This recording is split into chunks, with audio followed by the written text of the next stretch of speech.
Au sommaire de ce journal, culte spécial de présentation de vœux à l'église évangélique Puissance de la foi d'Abobo Kennedy.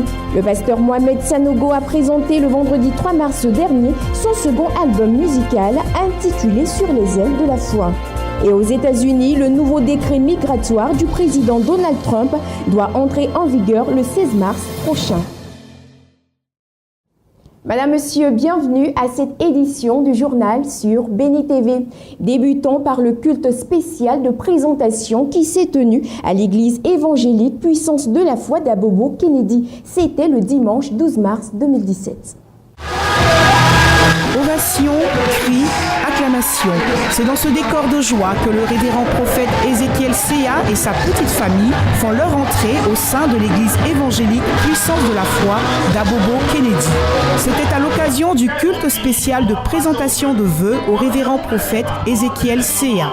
Des cantiques d'adoration et de récompense ont été préalablement exécutés par le brillantissime groupe musical Les Chérubins.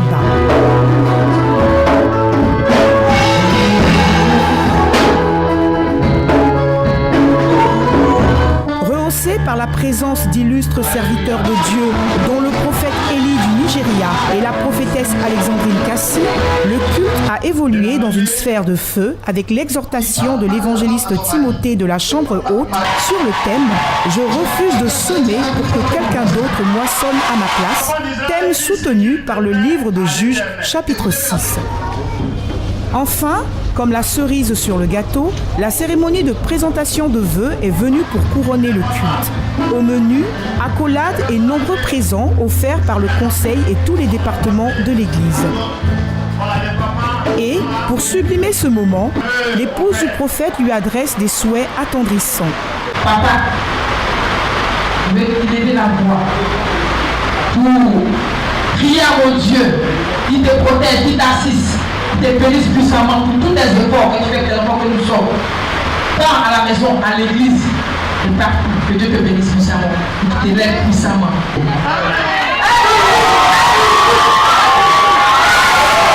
Sensible à tant d'honneur, le révérend prophète Ézéchiel Séa exprime sa gratitude à l'endroit du peuple de Dieu et formule à son tour des vœux de paix pour la nation. Je voulais dire vraiment merci à toute la nation ivoirienne.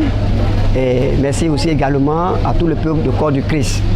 Aujourd'hui, c'est un grand jour pour moi et je suis vraiment heureux d'être vraiment honoré par son peuple. C'est sur une prestation de l'artiste chante Aude Myriam que le culte spécial, empreint de convivialité et de vie, prend fin pour faire place à un repas. Le pasteur Mohamed Sanogo, président des églises Vase d'honneur, a présenté le vendredi 3 mars dernier son second album intitulé Sur les ailes de la foi. Cette présentation dédicace a donné un mini-concert du pasteur chantre. Président de l'organisation chrétienne Message de vie et pasteur principal des églises Vase d'honneur, Mohamed Sanogo nous a présenté en exclusivité ce vendredi 3 mars 2017 son deuxième album. Porté par l'incroyable succès de son premier opus, Persévérer, sorti en 2012, celui qui se définit comme un profond adorateur signe son grand retour sur la scène musicale. Un retour empreint d'adoration, de célébration et de louange envers le Seigneur Jésus. Dans un décor intimiste pour ce concert dédicace dénommé 1000 First, les personnes ayant fait le déplacement, même depuis l'intérieur de la Côte d'Ivoire, ont été plongées dans une atmosphère d'adoration au travers des différents titres. Intitulé Sur les ailes de la foi, cet album de 12 titres, écrit majoritairement par le pasteur Mohamed Sanogo, sonne comme une déclaration d'amour et d'admiration envers Dieu et ses hauts faits. Illustration parfaite avec ce chant.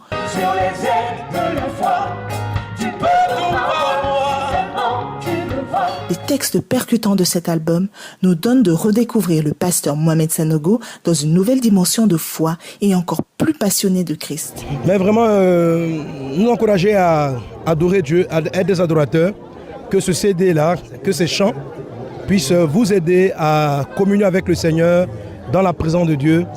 C'est un album, ce sont des chants qu'il faut avoir. Je vous encourage vraiment à tous les adorateurs, j'encourage tous les adorateurs à se procurer ces chants qui vont les aider dans leur communion avec le Seigneur. Cette foi vivante, vibrante et agissante est palpable à l'écoute de ces 12 cantiques. C'est pendant près de 2 heures d'adoration et contemplation du Seigneur Jésus, avec un temps de ministère, que des personnes touchées par le Saint-Esprit ont été guéries. Cet album, qui intervient après 5 ans de silence discographique, signe un retour salué par l'assistance qui n'a pas manqué de souligner la qualité des chansons qui non seulement apaisent les cœurs affligés, mais livrent des mots d'espoir. Il est bon. Je le trouve un niveau encore plus grand que le premier. Bon, disons que chaque album a sa particularité. Là, c'est plus l'adoration et l'autre, c'est bon. Comme moi, je préfère faire plus l'adoration. Ça me sied. Le nouvel album est magnifique. C'est un album vraiment de foi et d'adorateurs. Et grâce à cet album, on sera encore de véritables adorateurs, comme les épouses de Christ que nous sommes. Voilà. Sur les ailes de la foi est une œuvre qui aura la lourde tâche de succéder, persévérer, album écoulé à des milliers d'exemplaires. Mais la performance vocale, la profondeur des textes de cet album apporte sans nul doute un lot d'adoration qui saura nous plonger dans une atmosphère de prière et de méditation. Il avait fui la Guinée pour éviter l'implication dans la tuerie d'opposants ayant fait 157 morts en 2009. Le militaire guinéen Aboubakar Sidiki, dit Toumba Diakité, a été extradé du Sénégal depuis dimanche. Le commandant Aboubakar Sidiki Diakité, dit Toumba Diakité, arrêté le 16 décembre au Sénégal, a été extradé dimanche soir vers la Guinée. L'officier, par ailleurs aide de camp de l'ex-chef de la junte militaire Moussa Dadis Camara, séjournerait actuellement dans une prison de très haute sécurité de Conakry. Le prévenu a été récupéré à sa descente d'avion juste au bas de la passerelle par une équipe de la gendarmerie, de la police et de militaires, escortés sous haute surveillance probablement vers la maison centrale de Conakry, d'après une source sécuritaire. Une information confirmée par son avocat sénégalais à Dakar, Baba Diop, qui dénonce un excès de pouvoir dans cette extradition. Visé par un mandat d'arrêt international, Toumba Diakité vivait sous une identité d'emprunt et a plusieurs fois changé d'apparence selon la gendarmerie sénégalaise. Il était recherché pour son implication présumée dans le massacre perpétré le 28 septembre 2009 par des militaires dans un stade de Conakry, où s'étaient rassemblés des milliers d'opposants à la candidature à l'élection présidentielle de Moussa Dadis Camara. Au moins 157 personnes avaient été tuées et 109 femmes violées dans le stade et ses environs, selon la Commission internationale d'enquête de l'ONU. Le ministre tchadien de la Justice a appelé les magistrats à redorer l'image de la justice tchadienne en combattant la corruption. La justice tchadienne est-elle en rupture de confiance avec ses usagers? Selon le ministre de la Justice et des Droits humains Ahmad Mahamat Hassan, les citoyens se plaignent de la lenteur dans le traitement des dossiers et les magistrats sont taxés de corrompus à différents niveaux. On accuse que la justice tchadienne n'est pas indépendante. Mais cette indépendance n'est pas seulement une question de pression et des interférences politiques, économiques, sociales et autres. Surtout, la projection des maux que vive notre société avec son communautarisme et autres qui se reflètent dans les institutions et notre comportement. Non, c'est pas cela. Votre dignité et votre honneur, c'est à vous de le préserver. Notre justice est en rupture de confiance avec les usagers de la justice. Selon certains magistrats tchadiens, le corps judiciaire travaille dans une situation précaire et est constamment exposé à la corruption. Par ailleurs, ils estiment que le Conseil supérieur de la magistrature et le gouvernement ne respectent pas toujours les procédures de nomination des magistrats selon les statuts et les lois régissant le pouvoir judiciaire au Tchad. On doit respecter la hiérarchie, on doit respecter l'ordre des choses. Troisième grade, il doit commencer par là où il doit commencer. Deuxième grade doit être là où il doit être. C'est la loi qui le dit. Ce n'est pas M. Ngandou qui le dit. Aujourd'hui, qu'est-ce qu'on constate? Vanité de vanité. Mais j'ai vu des magistrats de troisième grade à la Cour suprême. Dans nos cours, j'ai vu des magistrats de deuxième grade dans les cours d'appel. C'est une honte pour le pays. C'est ça le mal de la justice au Tchad. Selon le ministre de la Justice, il y a une pratique récurrente de disparition des dossiers à la justice. De nombreux prisonniers détenus à N'Djamena n'ont pas été présentés devant un juge depuis plusieurs années. Ahmad Mahamat Hassan a par ailleurs appelé l'inspection générale chargée des affaires judiciaires à faire la lumière sur le cas des détenus sans dossier judiciaire. Au Nigeria, un projet d'autoroute de plusieurs voies menace une forêt dans l'état de Cross River, situé dans le sud du pays. Plus de détails dans ce reportage. Avec comme seul horizon la forêt tropicale, ce village n'est accessible que via cette route en terre battue. Les habitants d'Ekuri sont inquiets. En effet, une autoroute à plusieurs voies devrait être construite. Ce projet serait une menace pour leur mode de vie. Ces villageois se considèrent comme des gardiens de la forêt. Construire une autoroute ne doit pas servir à nous priver de notre forêt, un bien public. Si le gouvernement veut la paix, il doit réduire la zone tampon prévue. En maintenant la zone en l'état, cela signifierait la destruction de pans entiers de notre forêt tropicale. Ici, la plupart des routes sont fédérales. Elles auraient besoin d'être rénovées. L'État de Cross River a choisi une autre option et les premières tranchées de l'autoroute ont été creusées. Des militants écologistes se mobilisent. Ils réclament des indemnités en faveur des communautés locales pour toutes les terres réquisitionnées. Ces défenseurs de la nature soutiennent un projet alternatif. Si la route déjà existante est rénovée, plusieurs communautés en seront les bénéficiaires. Et ici, la biodiversité restera protégée dans la forêt tropicale actuelle. Elle sera préservée pour nos communautés et pour le monde entier. Relier le port de Calabar aux différentes ressources de l'état de Cross River, c'est l'objectif du projet d'autoroute. Les autorités locales sont convaincues, le nouvel équipement amplifiera la croissance économique dans la région. Le gouverneur et son administration cherchent des investisseurs.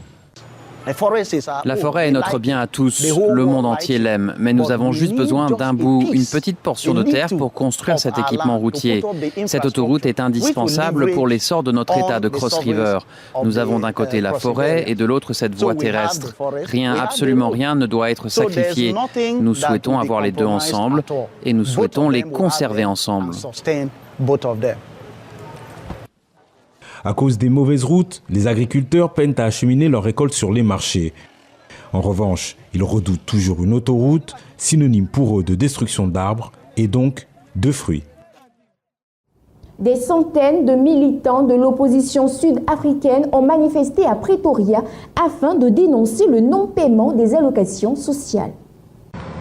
Vendredi 10 mars 2016, des membres de la plateforme de l'opposition sud-africaine, de même que des membres de la société civile, ont manifesté pacifiquement dans les rues de Pretoria. Ils dénonçaient les risques de non-paiement des subventions sociales. Le chef de l'État, Jacob Zuma, a aussitôt réagi en annonçant le paiement des allocations et bourses sociales au plus tard le 1er avril 2017. L'État sud-africain verse chaque année 140 milliards de rands, soit 9,9 milliards d'euros d'allocations aux retraités, aux chômeurs ou encore aux handicapés.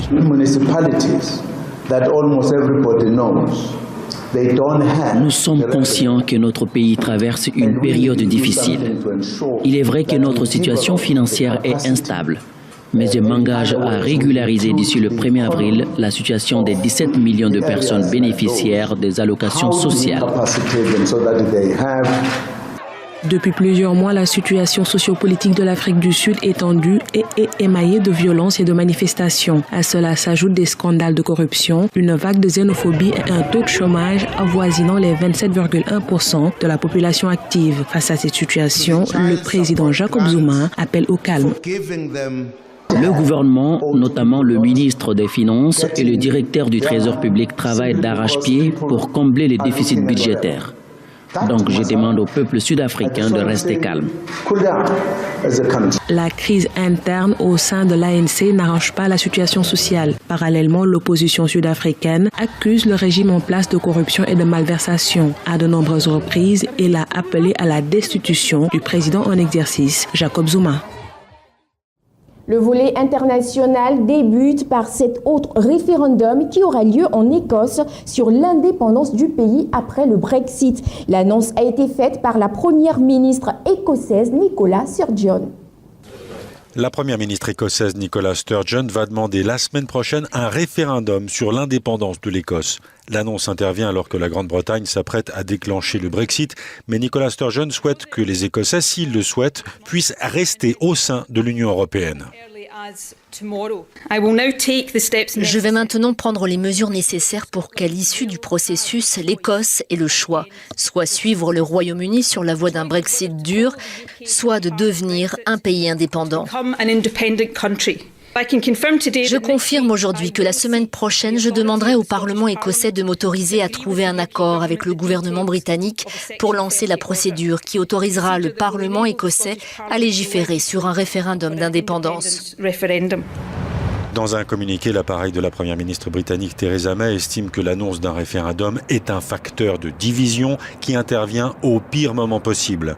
En septembre 2014, un référendum sur l'indépendance de l'Écosse avait abouti à une victoire du non à plus de 55%.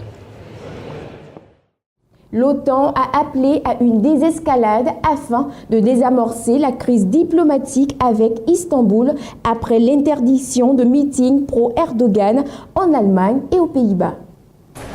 L'Union européenne et l'OTAN cherchent à désamorcer la crise diplomatique avec Istanbul après l'interdiction faite à des responsables turcs de venir participer à des meetings pro-Erdogan en Allemagne et aux Pays-Bas.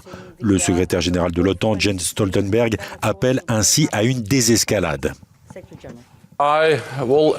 J'encourage tous les alliés à faire preuve de respect mutuel, à être calmes et à avoir une approche mesurée pour contribuer à une désescalade des tensions. Il est important que nous nous concentrions sur ce qui nous unit. De son côté, la chancelière Angela Merkel regrette que le président turc Recep Tayyip Erdogan compare à des pratiques nazies les décisions allemandes et néerlandaises d'empêcher des responsables turcs de venir participer à des meetings politiques. Ces comparaisons sont tout à fait trompeuses, elles minimisent les souffrances, en particulier pour les Pays-Bas qui ont tant souffert sous les nazis. C'est complètement inacceptable. Les Pays-Bas ont tout mon soutien, toute ma solidarité et en particulier mon collègue néerlandais Mark Rutte. Dans un communiqué diffusé ce lundi, la responsable de la diplomatie européenne, Federica Mogherini, appelle Ankara à s'abstenir de toute déclaration excessive et d'action qui risquerait d'exacerber encore la situation. Toujours sur le même sujet, des milliers de ressortissants turcs ont manifesté leur mécontentement ce samedi aux Pays-Bas. La manifestation a été dispersée par la police. La crise diplomatique entre la Turquie et les Pays-Bas ne s'apaise pas. Samedi soir, un millier de ressortissants turcs ont manifesté leur mécontentement devant le consulat de Rotterdam. Ils ont bruyamment dénoncé le gouvernement néerlandais. Celui-ci a empêché samedi matin la venue du ministre turc des Affaires étrangères qui devait participer à un meeting électoral en faveur du président Erdogan. La crise s'est envenimée dans la soirée. La ministre turque de la Famille en visite aux Pays-Bas a été à son tour empêchée d'entrer au consulat turc de Rotterdam. Les autorités lui ont fermement demandé de quitter les Pays-Bas. Elle a fini par être raccompagnée par des policiers jusqu'à la frontière allemande. La Haye avait fortement déconseillé au ministre turc des Affaires étrangères de se rendre aux Pays-Bas, mais celui-ci avait maintenu sa visite tout en menaçant les Néerlandais de représailles s'ils devaient être refoulés. Une provocation que les Pays-Bas n'ont manifestement pas appréciée. Alors que l'avion du ministre turc était en vol, les autorités néerlandaises n'ont pas autorisé l'atterrissage de l'appareil. Cette crise intervient à 4 jours des élections législatives aux Pays-Bas où la question de l'islam a été l'un des thèmes principaux de la campagne. Dans la nuit de samedi à dimanche, les manifestants turcs de Rotterdam ont été finalement dispersés par la police à l'aide de canons à eau. En France, le candidat socialiste à la présidentielle décide de convaincre de la crédibilité de son programme. Sur les plateaux de télévision, il s'attaque aux réserves dans son propre camp. Benoît Hamon, combatif, persiste et signe. Malgré une campagne peu audible et des critiques au sein de son propre camp, sur le plateau de France 2, le candidat a réaffirmé toute sa détermination. Je veux tourner la page et j'ai aujourd'hui une légitimité. Cette légitimité, c'est celle que 2 millions d'électeurs de gauche m'ont donnée quand ils ont choisi un candidat, un projet, mais aussi une aspiration et un espoir dans l'espace politique. Et quand on lui oppose les noms de ceux au PS qui le quittent pour soutenir Emmanuel Macron, lui égrène la liste de ses soutiens. C'est pour ça que c'est une grande fierté aussi d'avoir de grandes consciences humaniste et sociale de la gauche, Christiane Taubira et Martine Aubry à mes côtés, d'avoir des hommes de conviction, Vincent Payon, Arnaud Montebourg, d'avoir la nouvelle génération des maires des grandes villes, des femmes d'ailleurs, Johanna Roland à Nantes, Nathalie Appéré à Rennes, Anne Hidalgo à Paris. Bernard Cazeneuve s'est rendu au QG de campagne du candidat.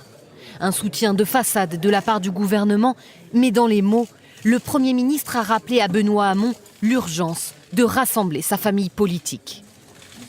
Nous sommes à un moment où il faut rassembler, et rassembler tous ceux qui sont déterminés à lutter contre le Front National. Et pour ce qui concerne le candidat investi par la primaire, il faut rassembler toute sa famille politique. Cela signifie qu'il faut inscrire l'espérance qu'il incarne dans la continuité de ce qui a été fait de positif pendant ce quinquennat.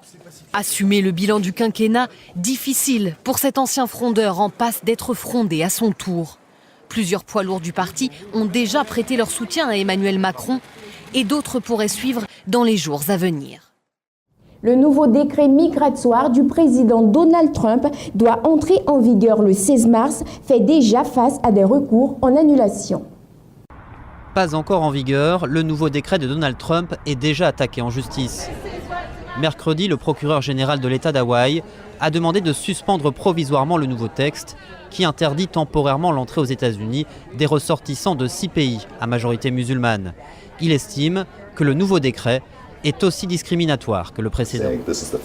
C'est la première fois que qu'un président adopte un décret d'une telle ampleur qui interdit l'entrée de personnes en se basant strictement sur leur nationalité. En d'autres termes, il dit que si vous êtes de l'un de ces 6 pays, désormais 6, vous êtes un terroriste présumé. La nouvelle version du décret permettra cette fois aux détenteurs de visa d'entrer sur le territoire. Et la préférence accordée aux minorités religieuses a disparu. L'Irak ne figure plus sur la liste des pays visés, mais le texte reste un obstacle au programme national pour les réfugiés. Les États de Washington, de l'Oregon, de New York et du Massachusetts ont annoncé qu'ils allaient se joindre au recours déposé par l'État de Hawaï. Même si le champ du décret est réduit, rien n'a changé sur le fond, estime-t-il. Ce n'est pas une nouvelle plainte. Selon nous, ce nouveau décret contient beaucoup des faiblesses juridiques qui figuraient déjà dans le premier. Il rétablit des politiques similaires à l'original. La nouvelle version du décret doit entrer en vigueur jeudi prochain. La Maison-Blanche se dit très confiante de remporter cette bataille judiciaire.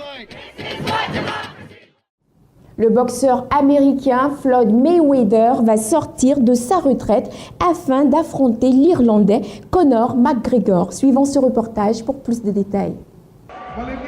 Je sors officiellement de ma retraite pour Conor McGregor. Nous n'avons plus de temps à perdre.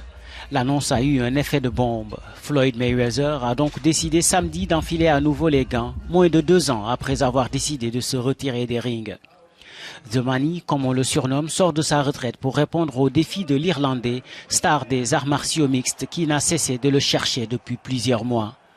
Dans une vidéo publiée sur un site spécialisé, l'ancien roi incontesté de la boxe dit avoir hâte d'en découdre. Il donne rendez-vous à McGregor donc en juin prochain pour un combat qui déchaîne déjà les passions. En novembre dernier, l'Irlandais de 28 ans avait déclaré qu'il était prêt à combattre pour 100 millions de dollars. Et ça tombe bien, 100 millions de dollars, c'est ce qu'espère toucher aussi Mayweather, qui a décidé de revenir à 40 ans pour un combat certes risqué, mais qui pourrait lui permettre d'écrire une nouvelle page de sa légende avec un 50e succès en autant de combats. Son dernier remonte au 2 mai 2015 contre le champion philippin Manny Pacquiao.